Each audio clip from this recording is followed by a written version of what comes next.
看这个指示牌，前往澳门。到澳门玩几天啊？我现在在珠海的横琴口岸。这个口岸建的跟个商场似的啊。前面就到了那个安检大厅了，里面就不能拍照了。先在这个口岸上给大家看一下啊。我提前在淘宝上买了一个澳门5天的卡，这次去玩个4、5天啊。然后口岸这里呢还可以兑换货币。我之前在香港还剩了很多的港币呢，所以这次就不换钱了。然后可以在711那里吃点东西啥的啊，买点水啥的带过去。这个口岸也没啥了，现在我就去过安检了，从这里走过去很快的啊。在这里排队过关，自助通关的啊，刷港澳通行证就行了。顺利过关了，非常的丝滑，只要5分钟啊！澳门欢迎您。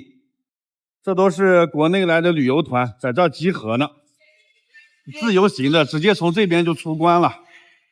刚才出关的时候给了个小纸条，我可以逗留到12月26号，一共是7天时间嘛。出口这里有卖流量卡的啊。1天任用的50块钱，这下面有3天任用的100块钱，有点贵啊。我提前在淘宝上买的，5天才30多块钱。过关以后跟着指示牌走就行了，坐公交车，坐旅游巴士，这个娱乐场的巴士就是发财车，给你直接拉到那些赌场去了。去前面坐车啊。这边有好多个公交车呢啊，看看我坐哪个呀？刚过来确实是有点晕，你得定睛看一看啊，到处看一看，找一找。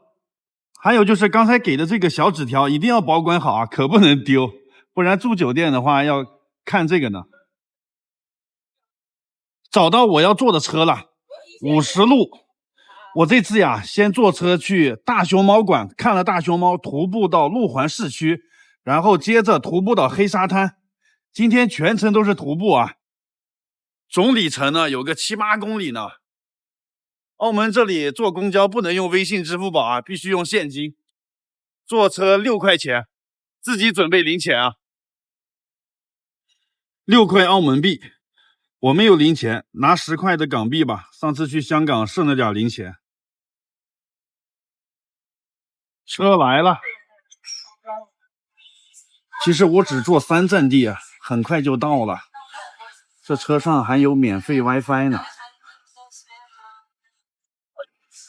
这个就是安检口岸啊，澳门口岸。这边就是澳门啦。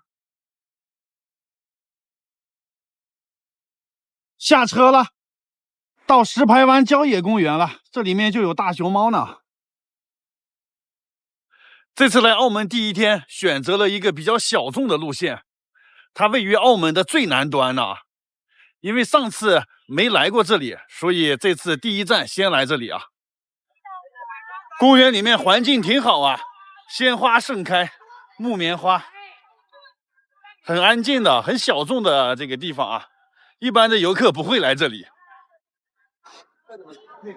这个就是大熊猫馆了，前面是室内馆。这里是室外馆，哇，里面果然有个大熊猫的在吃竹子呢。他们都是从四川成都那边运过来的啊，当时送过来2只，叫开开和星星，后来他们又生了2个小孩，取名叫健健和康康。这个是叫啥呀？我看看，应该用四川话喊他一下，看他能不能听懂。哦，这个是开开，它是雄性的啊。嘿 ，hello， 用四川话怎么说开开呀？开开是这样叫吗？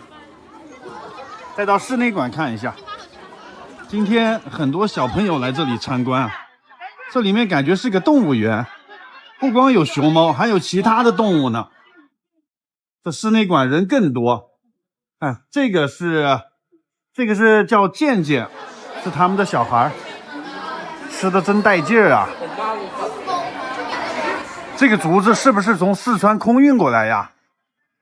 你看这么多人围着看呢，果然大熊猫去到哪里都是国宝待遇啊，专门给它建的场馆。这个是小熊猫，小浣熊，还有火烈鸟呢，大长腿呀，红色的。离熊猫馆不远有一个很有名的咖啡店，汉记手打咖啡。周润发来这里喝过呢，我也来喝一下啊。面条和鸡翅啊，他们这里叫车仔面了，就是方便面，鸡翅，然后咖啡。哇，周润发喝过都说好喝。22。今天澳门的温度只有14度，挺冷的。吃点热的暖和一下。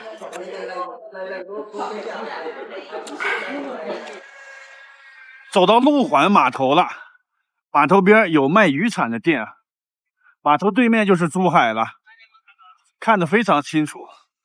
这上面有国旗和澳门的这个旗子啊。大家看澳门这边的房子，他们都刷成各种颜色，红的、绿的、黄的，这一上颜色吧，就感觉特别的小清新，很好看啊，很统一整齐的感觉。现在快过圣诞了嘛，这个路上都装扮起来了。我现在在一个街心花园里头，都是圣诞老人。这里就是那个安德鲁饼店，他家的蛋挞很有名啊。哦，还有人排队呢。刚烤好的蛋挞，那里正在现做的，6个65。他们家一直在排队啊，客源都不断的。我买了4个葡式蛋挞，我尝一下，44啊，11块钱一个。刚烤出来的，很香。哇，奶味很浓啊！看，就坐在路边吃啊，非常香，用料很足啊。刚在那家吃了面，又在这家吃了蛋挞。今天中午就不用吃饭了，吃这个就饱了。沿着海边栈道一直走，右边就是珠海的横琴，前面那里就是珠海长隆海洋王国。哇，离得好近呀，真的。然后这里还有个图书馆，可以打卡拍照一下。明黄色的建筑非常亮眼，门口有6个罗马柱。这里会路过一个天主教堂，它这个配色非常的小清新，蓝白黄3色啊。圣方济各教堂就不进去拍照去了。它的对面有一个雕像啊，这是讲述的耶稣出生的故事。耶稣当时就出生在这个马厩里。看看澳门的车牌长这样子的，车全都停在马路边，很整齐。这里有个收费表，看看是怎么收费呢？这里10分钟1块钱，1小时就是6块钱。哎，不贵呀，1小时6块，比很多城市的停车费都便宜啊。然后这里写着我在澳门很想你，这句话怎么到处都有啊？然后这边的房子被涂成各种图案，哇，这里拍照也非常美。这地方好安静，好安静，半天没有一个人，没人打扰啊。澳门并不都是车水马龙啊，也有这种原始的小渔村。在这样的海边礁石路段上走路，还挺有趣的吧？然后这里有一个通向海里的栈道。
终于走到黑沙滩了，这是澳门著名的度假胜地啊！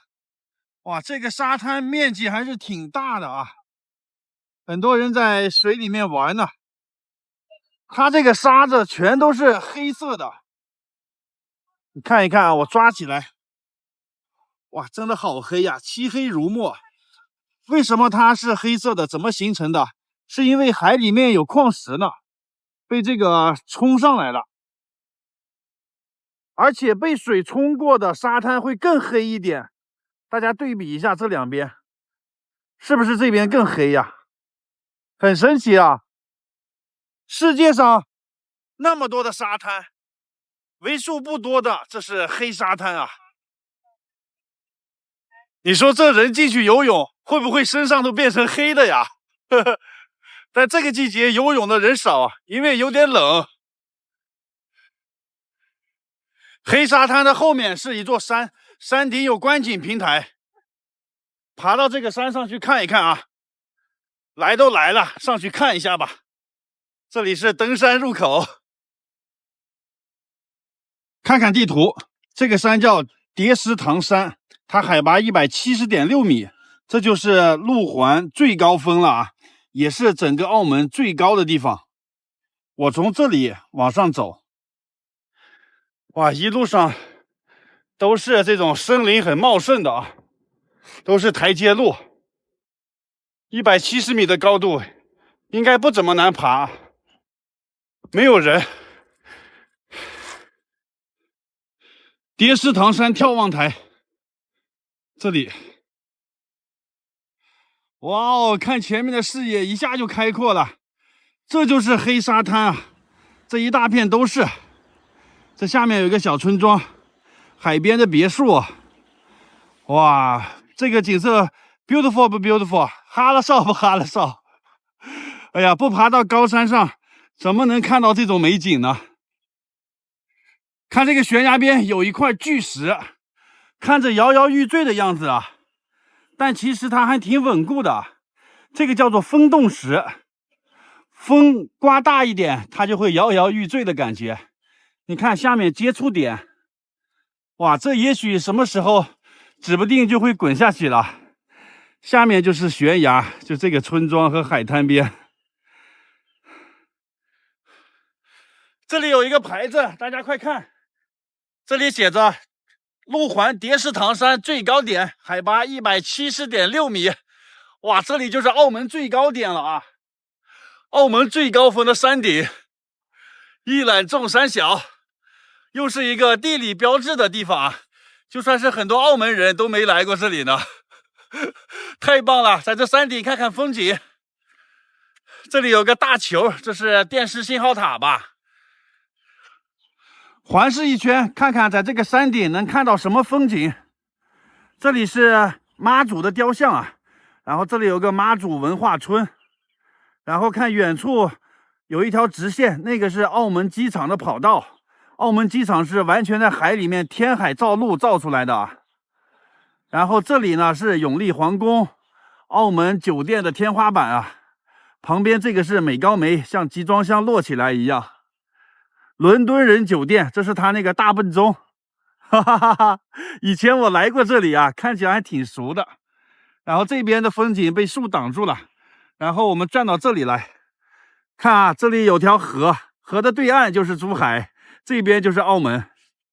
严格来说，那不是河，那个是海洋啊，它这边是个岛嘛。好，现在我到妈祖的那个雕像那里看一看。到妈祖娘娘的雕像下面了，海边的人他们都信奉妈祖，保佑平安的。这广场上制高点看风景不错的，哇，从这里可以看到刚才被树挡住的那些地方啊。看那边是珠海，这边是澳门荡仔。大家看这一片平地啊，这都是填海造陆填出来的啊。以前荡仔和路环它是分开的，这里有海给挡住了，后来把它给填海造陆啊，填好以后又盖的这么多的楼啊。那边能看到很多飞机啊，飞机场。这个妈祖的雕像它居然是河北省的一个公司雕刻出来的，曲阳县，厉害的啊！这个地方，从山顶走下来了，又走到黑沙水库这里了，在这儿坐车，去酒店啊，网上订了个酒店，坐15路或者21A， 在这儿等着吧。没有零钱，又拿10块钱，伸进去啊！哎呀，来车了。全都是盘山路啊！今天真的走了好多路，天都黑了，我先吃个饭再回酒店啊。今天我就住路环这边，这里有个路环码头面馆，挺有名的网红餐厅，进去吃个饭吧。看看他家的菜单，有面类、饭类，还有煲汤、甜品。这边是茶类、饮品，大家看看价格贵不贵？我要了一个鸡扒包，还有一个面啊，鸡扒包32。哇，这是汉堡包嘛，里面夹的鸡肉啊，直接拿起来吃。鸡肉刚烤出来的，特别烫。后面这几桌人也是说的普通话，他们也应该是来澳门旅游的。现在内地来澳门旅游的人挺多呀。他这边面分量比较少，搭配一个鸡扒包就 OK 了，吃饱了。吃完饭回酒店的路上，又路过这个教堂了。哇塞，这晚上还有灯光秀呢，还蛮好看的吧？光影变幻啊！我订的房间到了，就是前面这个啊，路环1号酒店。这村子里头啊，都是粉刷成各个颜色的。我这个是白色和黄色的啊。这里面是画家，好像是卖画的，好多画呢。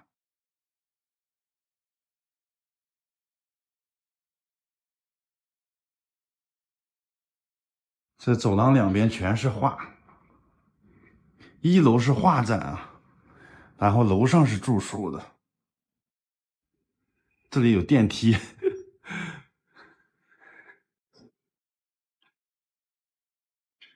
去我房间里带大家看一下啊。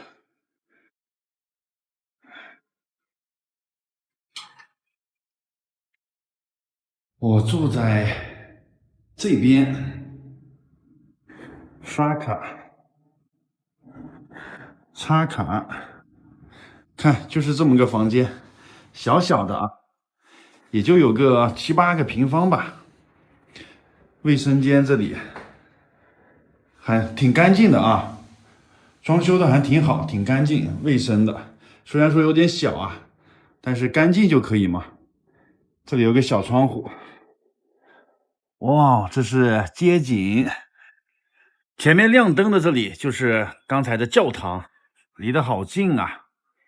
看这边的房子都是2层这种小楼啊，很安静。关上门吧。这是澳门的小渔村啊，这种感觉。这个房间297啊，一晚上还可以吧？跟市区相比啊，就算是很便宜了。哇，市区的房价都500、600呢。这个地方在路环嘛，稍微有点偏，所以挺便宜的啊，还不错。我现在在澳门，澳门的永利啊，看我身后这里围了这么多人，这都是等着看那个发财树表演的，还没开始呢，已经围满了人了，都挤不进去了。表演开始了，我给大家拍一下啊，非常震撼。首先要看这个顶上，顶上本来是12生肖。现在突然之间就打开了，就像是宇宙有个通道，打开了一个通道一样。这里面是动画，音乐也响起来了啊！看现场的人都举着手机朝上看呢，现在围的人更多了。我之前来澳门就看过这个表演啊，非常的震撼，每次来都要看一下。这是年年有余的意思啊，很多鱼游来游去组成一个福字。哇，这个大门也打开了啊，后面居然还有那个机关，一个水晶大灯从里面缓缓降下。漆黑的夜空中升下来这么一个钻石大灯，忽闪忽闪的。哇，快看下面！哇，下面的那个黄金树升起来了，发财树啊，全是金色的啊，金灿灿的，这叫发财树啊。每一个叶子都是黄金的，据说有98000片叶子啊，这真的是金树银花呀！由金树组成的发财树，据说这棵树啊，价值2个亿呢。你看，不光是树叶子啊，这下面的这些草啊，也是用黄金做成的，整棵树全都是黄金。澳门这里果然很有钱啊，真是非常土豪。看这大家四周围一圈都在拍呢啊，它还在旋转呢，一直转啊转，四面八方都让大家看仔细一点，再配合上那个顶上的动画。这个表演是免费的啊，每天呢每隔1个小时就表演一次，每次也就是几分钟的时间。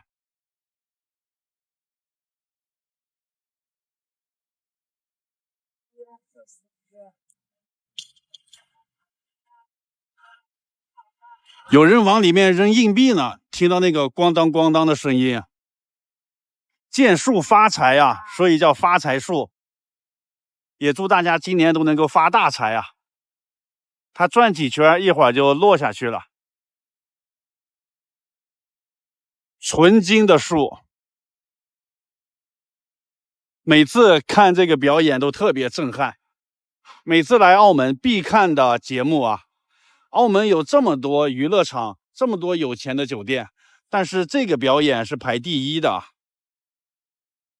这个顶上的动画也是做的特别的棒，繁花似锦的感觉。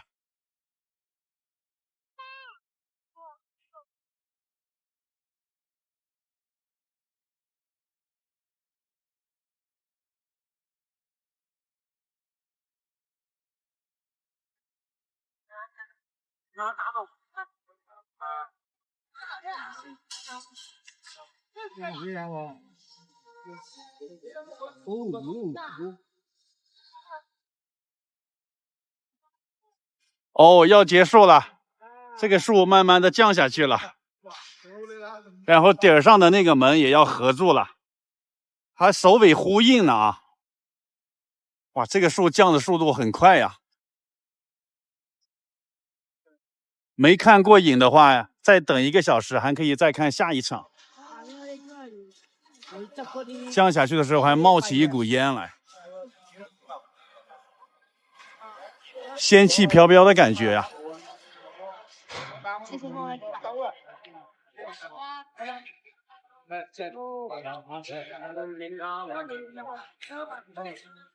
顶上的又关住了。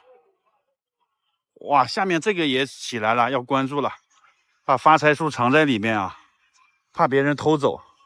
这捡一片叶子就发财了。哇，严丝合缝呐！看完表演啊，可以到这个娱乐场里面玩几把啊，搏一搏，单车变摩托。发财树表演是老永利啊，然后荡仔这边有个新永利呢。这边的这个楼更豪华呀，大家看，这边叫永利皇宫呢，非常的壮观。然后这下面还有喷泉，最有名的呢是还可以坐那个缆车，坐在缆车上看喷泉啊，免费的，只要去排队就可以了。哇塞，这排队人这么多吗？都排到那边去了，我也去坐一下吧。这排队的人实在是太多了啊！大家看看，哎呀，这排一下估计得1个多小时呢吧？算了吧，我就不去坐了，我没那么多时间等的，而且现在风挺大的，挺冷的。其实，算了，坐个缆车而已，我就不坐了，简单在这天桥上拍一下就行啊。坐这个缆车呢，要注册一下他们的会员，扫那个2维码就可以注册会员了。我就在这下面拍拍照吧。哇，现在这个喷泉又打开了，音乐喷泉，太棒了，景色奥利给啊！让我们的笑容充满着青春的骄傲，为明天献出虔诚的祈祷。谁能独步自己的家园，抛开记忆中的童年？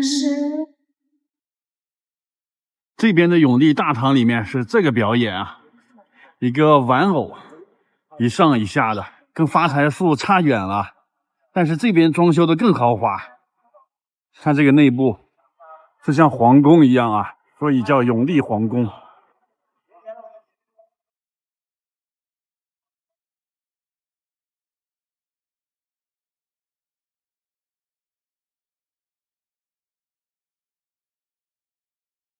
澳门这2天好冷啊，我都穿上外套了，刮风了。现在在澳门这个16铺码头这里，特别繁华的这个老城区啊。现在去吃个饭去啊，中午了。澳门这里有很多骑摩托车的啊，在香港没看到有骑摩托车。在这个巷子里面的美食店，这都是居民楼。去这个番茄屋澳式葡国菜啊，葡萄牙餐厅，在居民楼里头呢。门外有菜单呢，意面、饭类、海鲜类饮品、小吃、猪扒包、沙律，好多选择呢。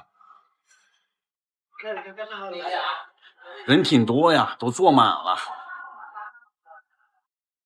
装修很不错啊。这叫什么？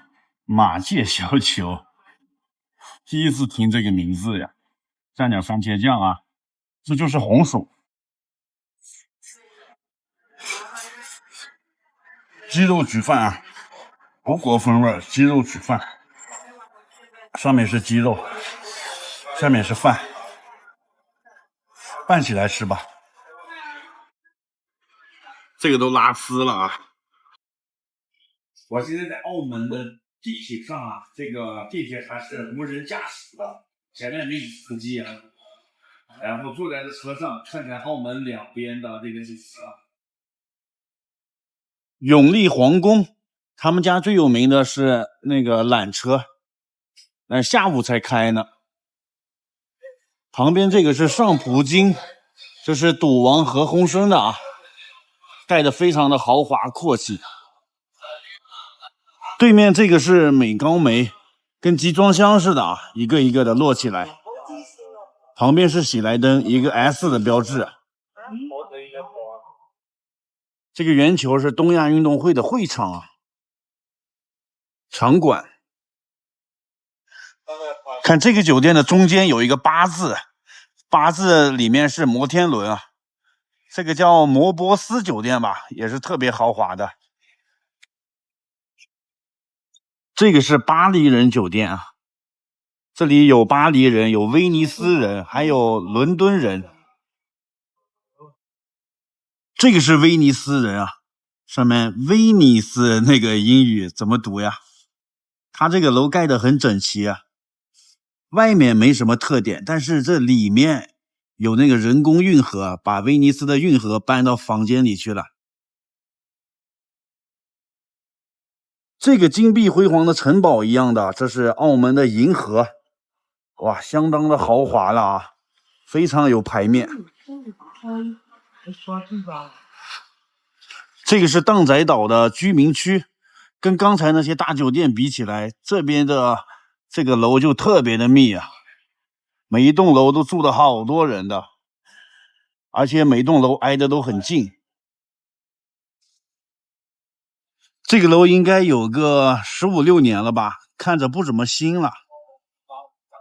你看那个空调外挂机，真的住满了人啊，很拥挤啊。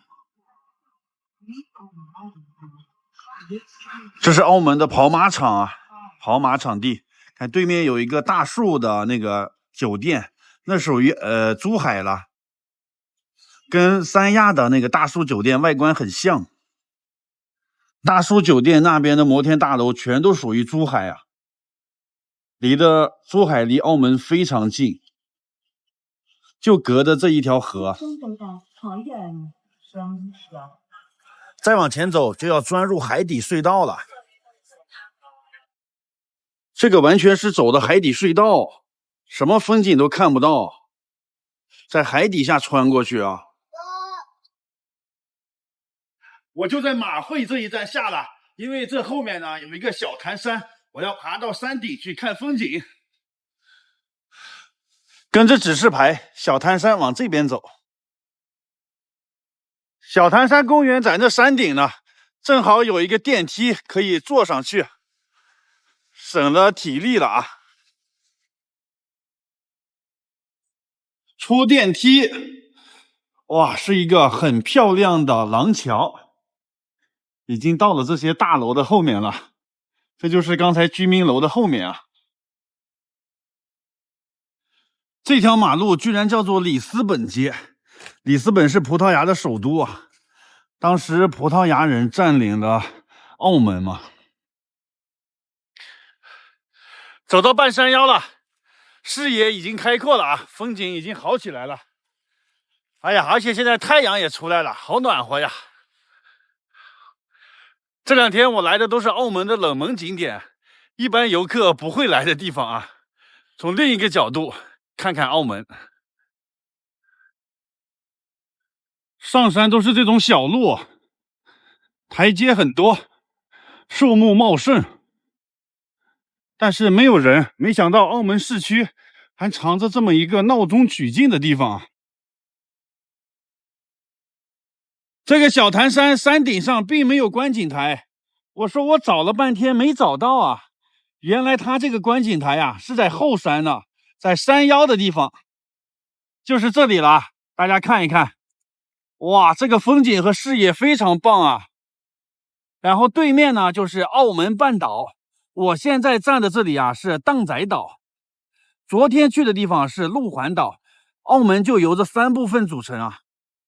然后它2个之间呢有3个跨海大桥相连，这边一个桥，这里一个桥，那边还有一个。其中那个方向呢是澳门机场也在那里，港珠澳大桥也在那边。然后这个跨海大桥一过去啊，就是赌王的那个大楼，你看非常的显眼包，长得奇形怪状，最显眼的这个就是赌王的大楼，葡京大楼啊。旁边这个像集装箱摞起来的，这是美高梅。然后那个大桥过去呢，就是有一个庙叫妈阁庙。当时葡萄牙人就是在那个桥头的位置登陆了啊。他们一登陆的时候问当地人这个地方叫什么呀？当地人说叫妈阁，妈阁。葡萄牙人一听，哦，马靠，马靠这个名字就这么来的啊。我刚才坐的地铁穿的海底隧道就是在这个桥底下呢。我去年来的时候，这个还没开通呢，今年来了它就开通了，施工进度挺快吧。然后这个就是那个澳门塔，澳门的地标建筑啊。澳门我来了啊！澳门没有田，只有庄和闲，搏一搏，单车变摩托，奥利给！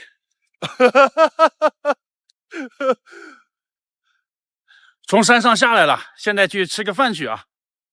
看澳门的这摩托车停的都很整齐的，指定位置啊，挺整齐。然后前面呢，这个丽轩宾室挺有名的，我在网上看，网红店吧，就去他家吃了。人好多呀，全都坐满了。里面装修还挺好的啊，挑高很高的，可能赶了个饭点啊。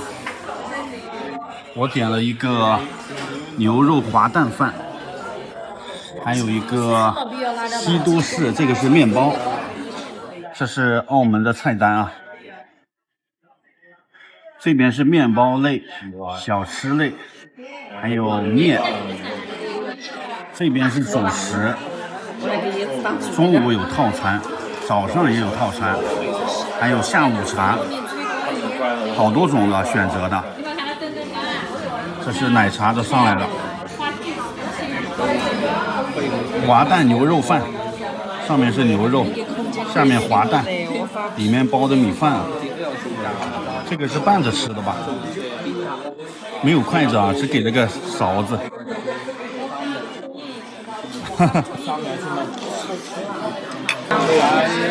滑蛋饭都吃完了，现在又来了这个西多士。什么是西多士呢？这个名字其实就是面包里面夹的那个奶油之类的东西啊。外面这一层是面包，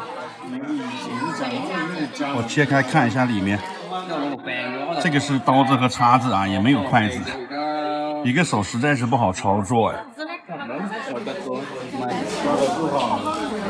哦，切开里面是这样子的，夹心的嘛。这上面撒的一层花生酱啊，好像是，蘸上这样吃。这一个牛肉饭吃不饱啊，然后再来个面包。真是用不习惯刀叉，面包都切了半天，笨手笨脚的。今天我就住16铺这里啊，这里交通挺便利的，离大三巴也挺近。这个是5星级的索菲特酒店，这个住不起啊，我住在它旁边这里，在这个楼上订了个房间。看看澳门这边住宿怎么样啊？国际酒店啊，这个名字挺响的呀。前台，今天住在5楼512房间。这边呢，我先关上门。哇，房间还挺不错的吧，挺宽敞的啊，2个床的，2个床的更便宜啊。这么大一个采光玻璃，看看外面的风景啊。可以看到前面的澳门塔的，然后这边对面就是珠海啊，这个海的对面是珠海。看看这个澳门的马路，这边是老城区嘛，然后这些房子都比较老旧了，然后澳门这些街道也是比较窄啊。这个角度看过去，有点我们内地的那个城中村的感觉。你看这房顶上很多。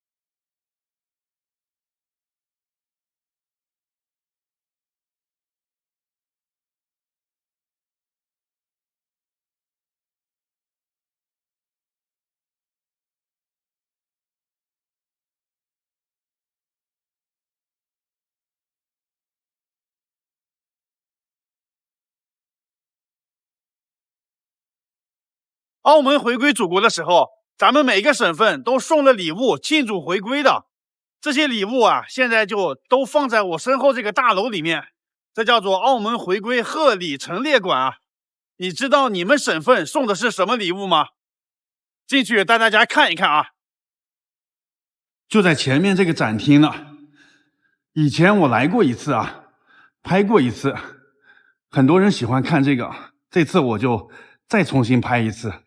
拍更详细一点啊！看见没？所有省份送的礼物都在这个展厅呢，人也比较少，咱们一件一件仔细看一下。先从正中间的这几个看起啊，占据了 C 位，这是挺大的。这是广东送的啊，叫做水晶玉雕。这上面是用广东南玉雕的球，这个球呀有9个孔，每个孔里面又有9层，所以是9层9孔，像一个鬼公球一样。这个雕刻技法很复杂吧？然后中间是一个盛世莲花，象征着澳门繁荣昌盛啊。最底下的基座是一个钻石，这个钻石有56个面啊，象征着祖国56个民族。整个这个作品高是1999毫米啊，正好是1999。再看一下我们山西省送的礼物啊，这个是木雕鹳雀楼，哇，它占据了整个展厅最大的面积啊。这是按1:30的比例缩小建成的，全都是选用优质的核桃木做成的啊。鹳雀楼中国4大名楼之一，想起了王之涣那首诗啊，欲穷千里目，更上一层楼。我们送这个的意思呢，就是祝愿澳门的未来能够更上一层楼啊。这个礼物寓意非常好吧？这个是河南送的啊，哇，这个厉害了啊，看得非常大气。这个叫九龙簋，最中间这个圆盘呀，就是古代计时工具日晷。这个晷的谐音就是归嘛，就是回归的意思啊。然后它周围呢盘踞着9条龙。龙是中华民族的这个象征嘛，9条龙呢就是99归一的意思。然后这个9条龙啊，全是用河南南阳的独山玉雕刻的啊。然后独山玉呢本身就是非常珍贵，它是中国4大玉之一，而且是一整块独山玉啊，重达800公斤呢。然后它的雕刻手法也非常的高，用到很多浮雕、透雕、镂空、刻线这些雕刻手法啊。哇，整个这个作品非常的大气啊，河南人厉害了。这个是陕西送的，是一个铸铜的雕塑作品，叫做八基圆盒。它是整体的造型成一个莲花，这是有8个花瓣嘛，正好8个方向。这是贴金工艺啊，金碧辉煌这种感觉。然后8个花瓣上呢，每一瓣上面都有一个图案，分别代表着陕西8景。陕西8景有些什么呢？有雁塔城中、曲江流影、画月仙掌、骊山晚照啊，反正一共8个啊。这关中8景正好和盛开的莲花这个花瓣对应上，但是我感觉这个礼物没有体现出陕西的特色啊。陕西直接送个兵马俑多好啊，往这一放，是不是？这个有什么寓意啊？这个八基圆盒，这个是山东送的，送了一个青铜的花瓶，上面是圆的，下面是方的，寓意着天圆地方。山东这地方可能铸铜的工艺比较好啊，所以他们送了个铜的。然后这上面呢还有大明湖啊，还雕刻的那个泰山、孔庙，还有那个山东的著名景点趵突泉之类的景点都在这上头呢。整个花瓶非常的厚重，这种感觉啊，像山东人民这种讲义气、厚重的性格。一件大礼。这个是河北送的，是一个工艺品。它下面呢有9个狮子啊，共同托举了一个球。这个球呢就象征着我们神州大地。球上呢镶嵌了34颗宝石，象征着我们全国34个省份、地区、直辖市啊。然后呢四周围呢有9个飘带。然后9个狮子，这都是99归一的意思。这个工艺品它最重要的就是它的这个工艺，它这是燕赵地区的传统的那个金丝工艺啊，就是把这些贵金属金和银，把它们弄成一条一条的细丝，再把这些细丝呀编织成这些图案。再在上面呢镶嵌这些宝石，可以说是相当复杂的吧，又有金又有银，还要组成这些图案，费工费力啊，最后才有这么一个成品。这个是四川送的一个大屏风，屏风里面是大熊猫啊，国宝大熊猫，最能代表四川的那个大熊猫。后面是竹林，还有九寨沟的景色。而且四川确实是给澳门送了2个大熊猫呢，在澳门那个路环一个动物园呢，那天我刚去看过啊。而且这2个大熊猫又生了2个宝宝，所以现在澳门呢一共有4只大熊猫呢。这个屏风是用蜀绣的技巧做成的啊，它以真丝为原料，巧妙的把四川的这些特点，大熊猫呀、竹子呀、九寨沟呀，都融合在一起了。这个是重庆送的啊，送了块大石头，这可不是普通的石头啊，这个是三峡石。我刚从三峡坐那个长江游轮回来啊，有句话叫做“黄金易得，三峡石难求”。这个石头很珍惜的，然后石头上站了9只金鸟，寓意着九九归一。然后它这个基座呀，基座上面有那个山茶花，山茶花是重庆的市花。这个基座是空心的啊，里面呢还有一个庆祝澳门回归时候1000人签名的长卷呢。整个这个建筑高1999毫米啊。就是1999的意思。要我说重庆送这个干嘛？直接送个大火锅多好呢，是吧？那样才代表重庆的特色嘛。这个好像没什么特色啊，感觉。这个是云南送的，大象，它是青铜铸造的啊，外面贴了一层金箔。大象是云南那边的象征嘛，云南有野象谷呀。我们去了可以骑大象、喂大象，然后大象的头上顶着一个莲花，那个寓意着就是澳门啊盛开的莲花，就是澳门繁荣昌盛。整个作品啊也是1999毫米，澳门正好是1999年回归的嘛，然后大象啊也是有吉祥的这个寓意的，所以整个这个作品啊也是寓意很好。这个是青海送的啊，江河源是一件玉雕，是用的青海的冰糖玉雕刻而成的啊。它上面这部分雕的是昆仑山，昆仑山是万山之主啊，山势挺拔，非常的险峻。这上面写着江河源3个字啊，然后青海那边呢也是长江和黄河的发源地。你看这里有2条河流下来，一条是长江，一条是黄河。这2条河孕育了中华5000年文明，而且这里还有2条龙呢，是从龙嘴里面吐出来2条河。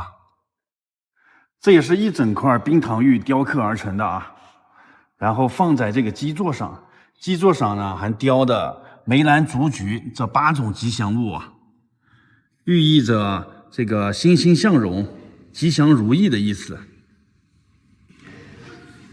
这个是海南送的，是一对花瓶，但它这个花瓶的材料比较特殊，是用椰子做成的啊，就是椰雕，用了5200个椰子，把它们的壳呢做成了弧度一样的这个样子，然后一件一件的雕刻而成的。然后这上面呢亮闪闪的，这个是当地的那个螺，叫做夜光螺。哇，这种螺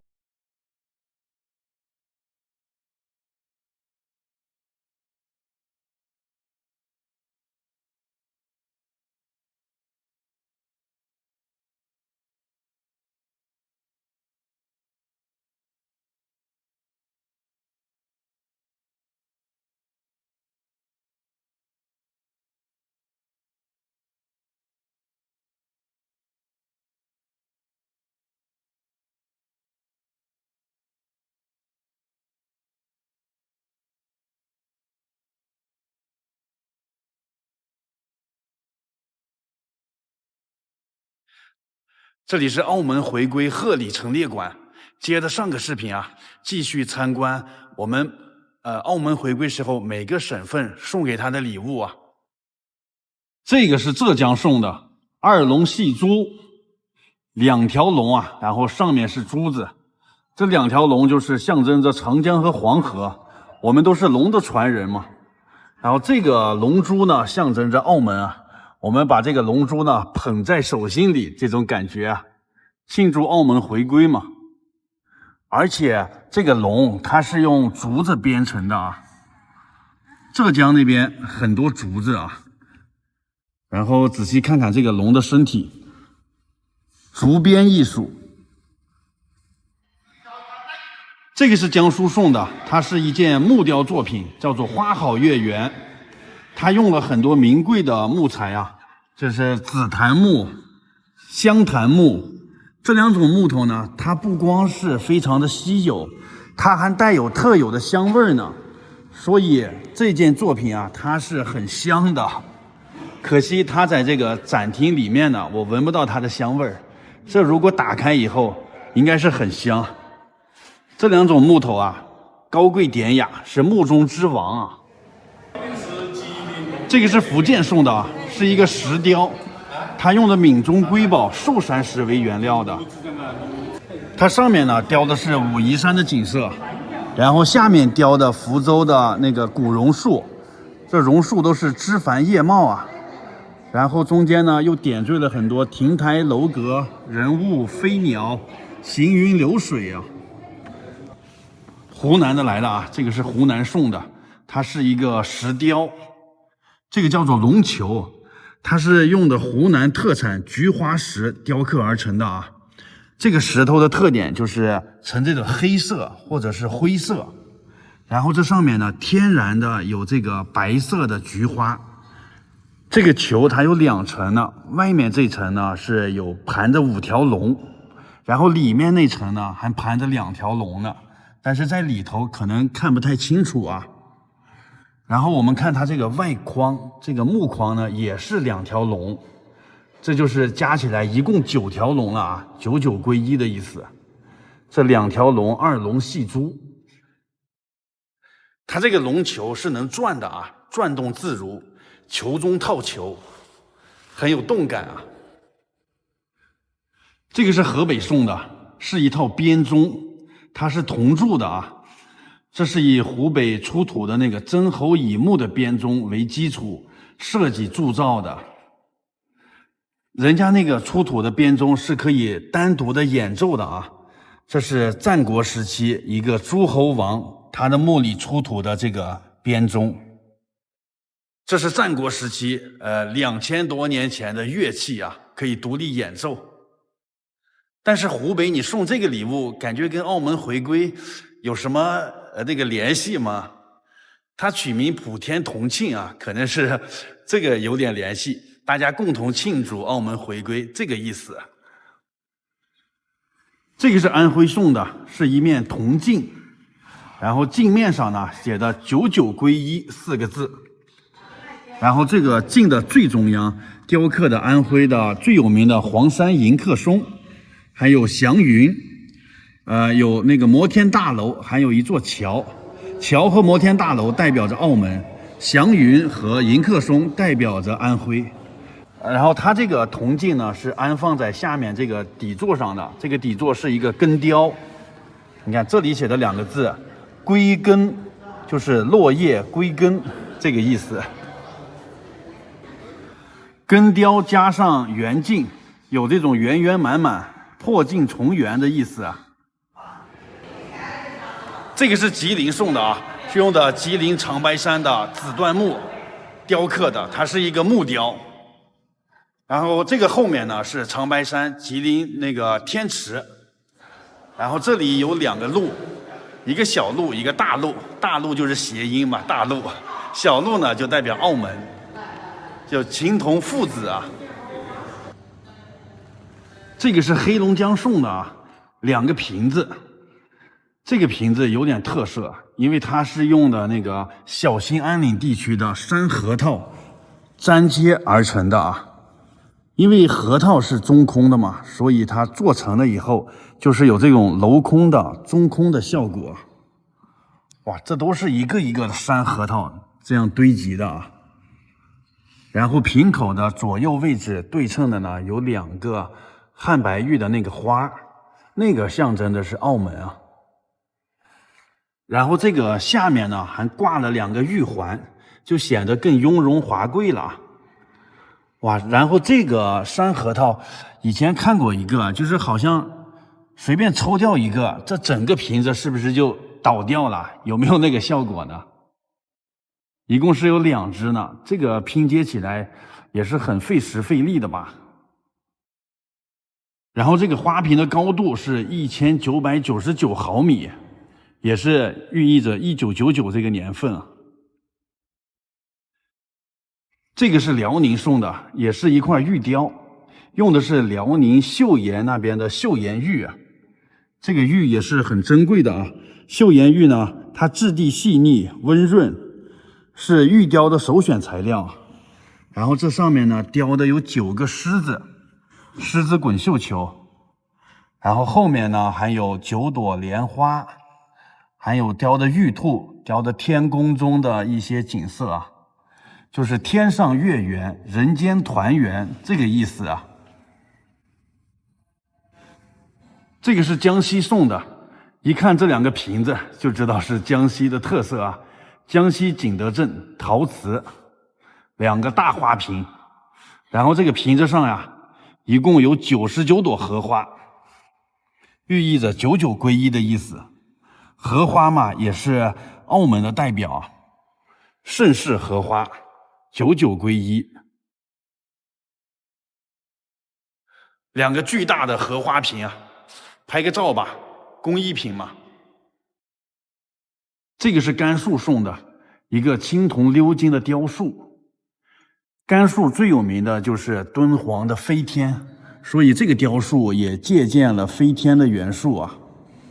它一共有4层，你看每一层呢都有这个人物，形态各异啊，有拿琵琶的，有吹笛子的，还有演奏那个乐器的。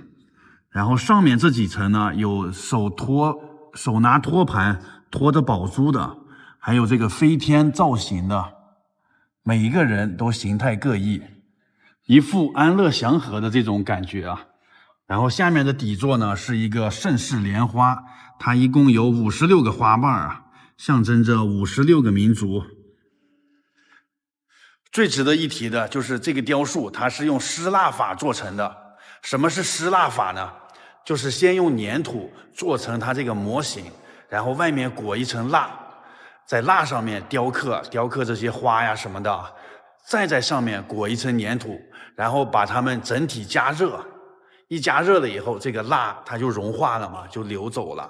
它中间不是有中空了吗？再把那个空的地方注入这个青铜，然后再把这些粘土什么再清理掉，最后就留下这个铜了。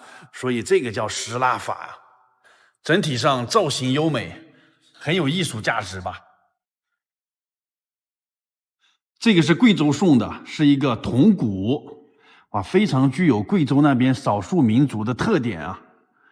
然后中间是一个鼓，然后两边呢是2个仙鹤，最下面呢仙鹤踩在2个乌龟上，这个就是龟鹤延年。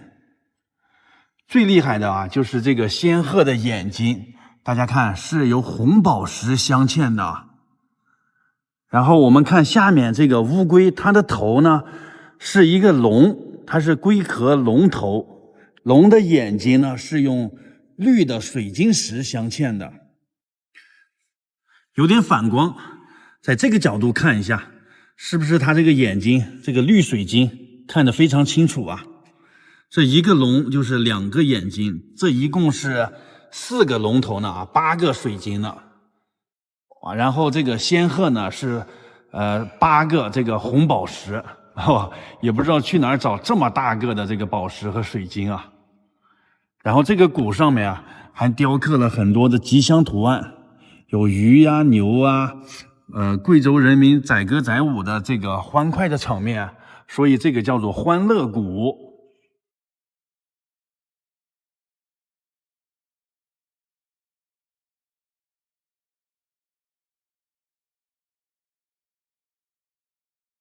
大家好，我现在在澳门，很多人来澳门都要玩一下的啊，搏一搏单车变摩托。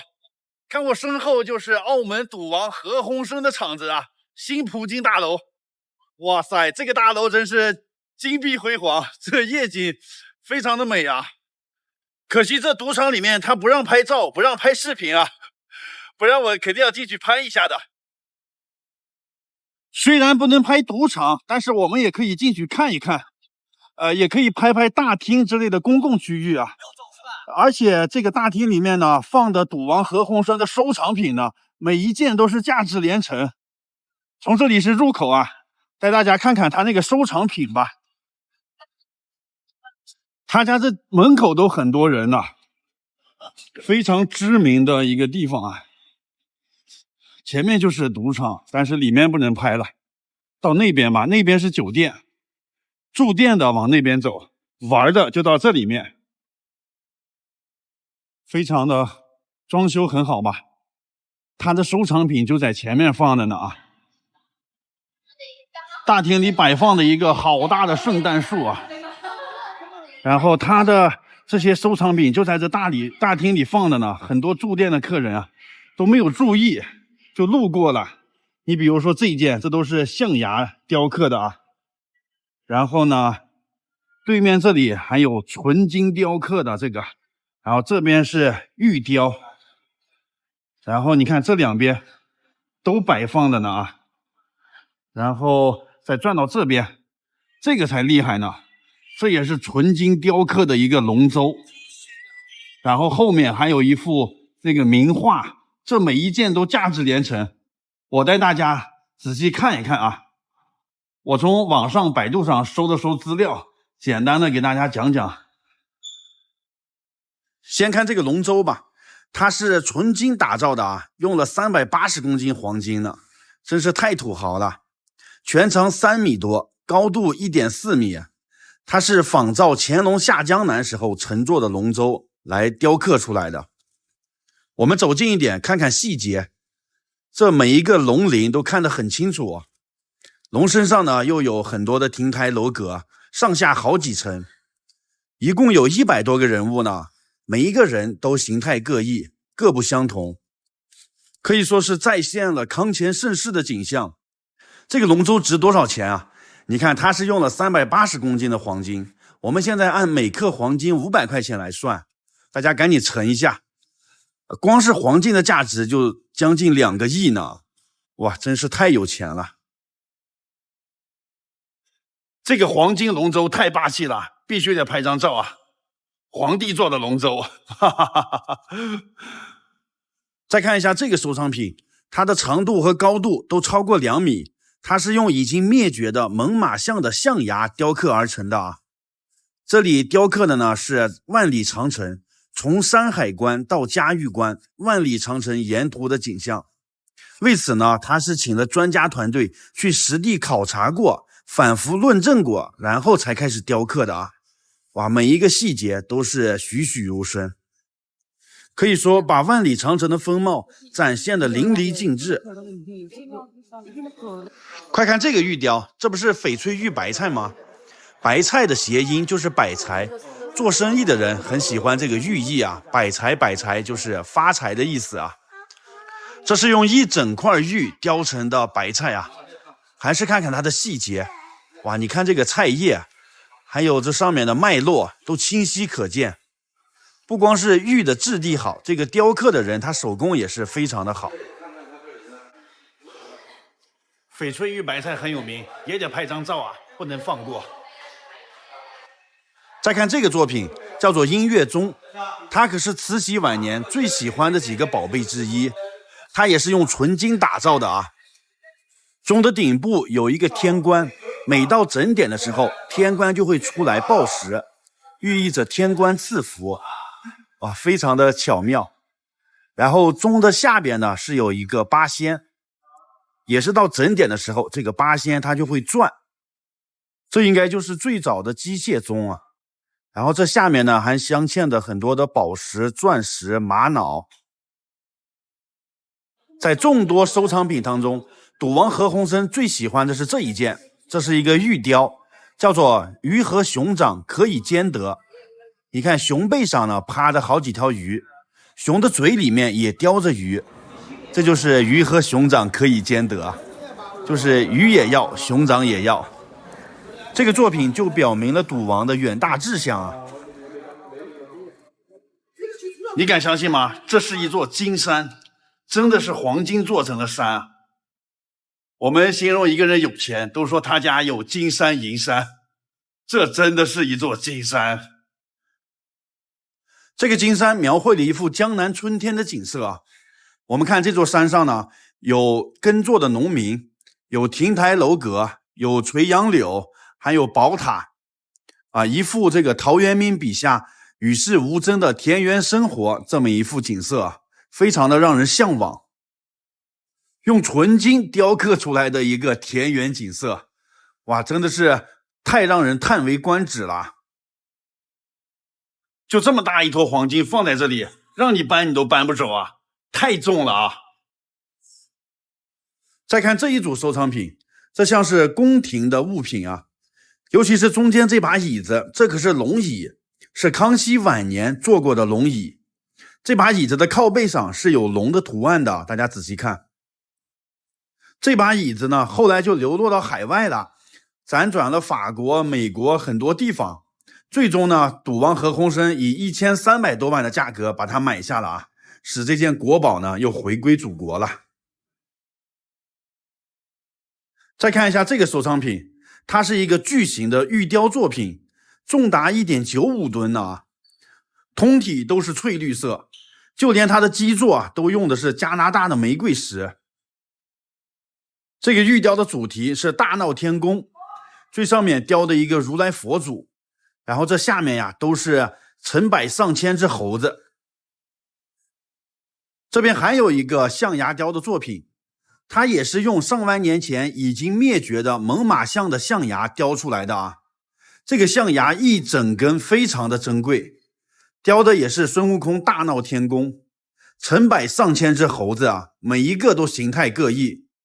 这边还雕的八仙，这上面有多少只猴子，大家能数得清吗？而且他是请的这个顶级的雕刻大师来雕的啊，可以看到这个手工艺呢是非常的高超。最顶端呢还雕刻了有福禄寿众多的神仙来庆祝齐天大圣啊，所以这个象牙雕呢，它不光是一整颗象牙，它还讲了一个完整的故事呢。这是一个根雕作品，它是用一棵完整的百年龙眼树的树根雕刻出来的。最中心雕刻的是鉴真法师，法师的头部呢和手都是贴金的啊，用料非常的豪横。这是一个玉雕作品，通体都是洁白的玉石，雕的大肚弥勒佛，大肚能容，容天下难容之事，笑口常开，笑天下可笑之人。用大肚弥勒佛啊来表达这个何鸿燊赌王的一种心态。大家快看，这就是赌王何鸿燊的雕像，就摆在赌场门口。他是穿着西装，打着领带，一个大背头，眼神犀利。哇，怎么看着有点像是许家印呀？大家看像不像呢？参观完了，真的是太震撼了啊！赌王太有钱了。但是赌王在2020年的时候去世了，也就是3年前啊，没有多久。赌王活了98岁啊，但是他去世的时候，这么大的家产该怎么分配呢？哇，他有17个子女呢，这如果分配不好的话，很容易就发生内斗了。如果我是赌王的话，这1000亿的家产该怎么样分配给子女的？哎呀，真是让我头疼的呀！看完发财树，直接在这里坐发财车去关闸，今天晚上就回珠海了。车来了，免费的发财车。晚上坐车的人还挺多，都坐满了。连夜回去了。坐了20多分钟大巴，现在就到了关闸这个边检大楼了啊。离澳旅客从这边走，这晚上回珠海的人还挺多吧？离境这边是去往拱北的，坐电梯上2楼，那里面就不能拍照了啊。这个大厅超级大呀！顺利回到珠海拱北口岸啊！哎呀，周末在澳门那边住宿都很贵的啊，还是回到珠海这边来住吧。好的，现在我要去酒店了，就拍到这里了，拜拜。我现在到机场啊，朋友们，深圳机场啊，要飞回太原去了。今年就不出国了，本来是想着去马来西亚呀、泰国转一圈的，但是出国的话，今年过年可能就回不来了。后来我一想呢，还是别出国了，等过完年再出去吧。现在我去取机票去啊。人工值机的这里人太多了，这里有那个机器可以办理值机啊，办理值机手续，我看能不能用机器呢？刷身份证，我网上已经买好票了啊，深圳到太原打印登机牌，这样不用排队吗？正在打印，这挺快的啊。登机口527，登机时间8点10分。哎，机票出来了，非常好，哈哈哈哈，不用去那里排队啊。去找登机口，先去过安检。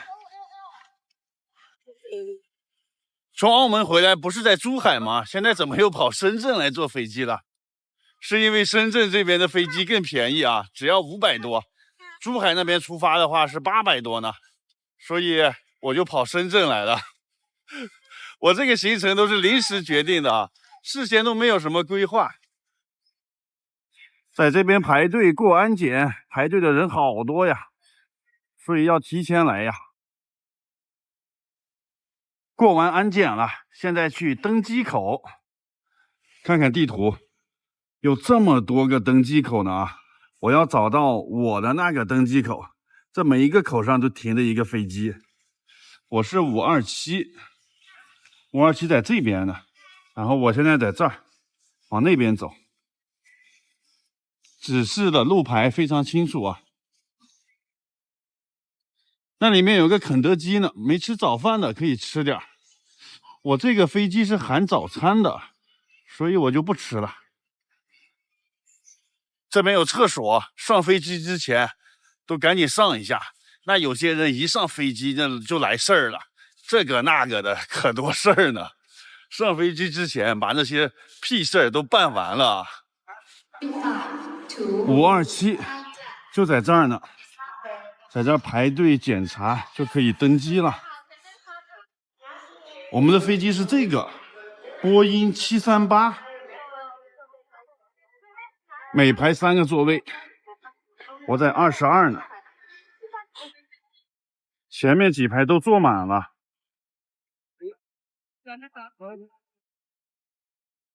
问你说呀？我是这个，行李放在上面。哎呀，我坐在靠后的位置啊，正好是挨着窗户的。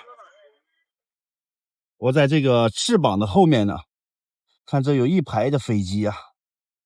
买票的时候啊，可以自己选座位的，你可以自己选个靠窗户的位置，或者你跟那个值机的时候跟那个值班人员说要个靠窗户的位置，不然他就给你随机安排个位置啊。最不好的就是中间这个位置了，要么就是过道，要么就是靠窗户的，被夹在这中间多难受啊！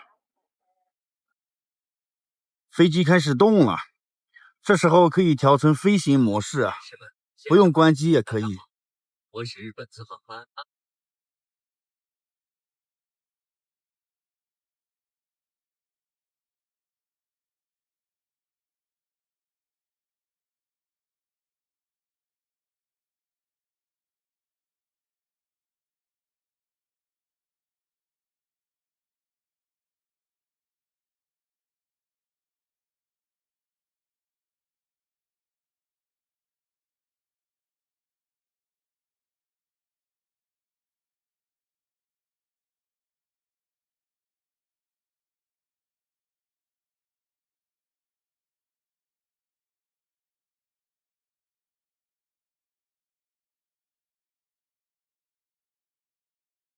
开始发吃的了，我都闻到香味儿了。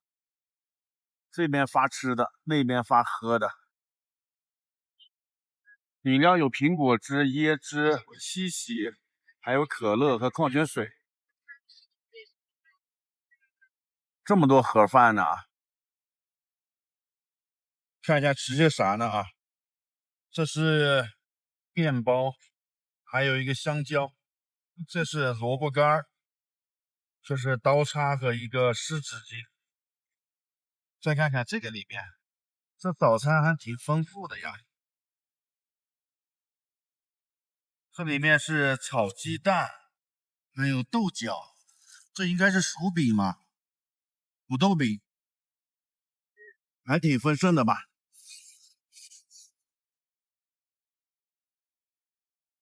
可能是微波炉加热过的，热腾腾的。面包配萝卜干，真是绝配啊！一口面包，再一口萝卜干。光吃面包的话会很干啊，搭配上这个太香了。正吃面包呢，发现窗外的美景了，快看一下，我们飞到白云的上面了。现在呢都是白云一朵朵呀，看着外面白茫茫的一片，这都是下雪了。北方还是挺冷的。到太原了，马上降落。太原被白雪覆盖了，白茫茫一片。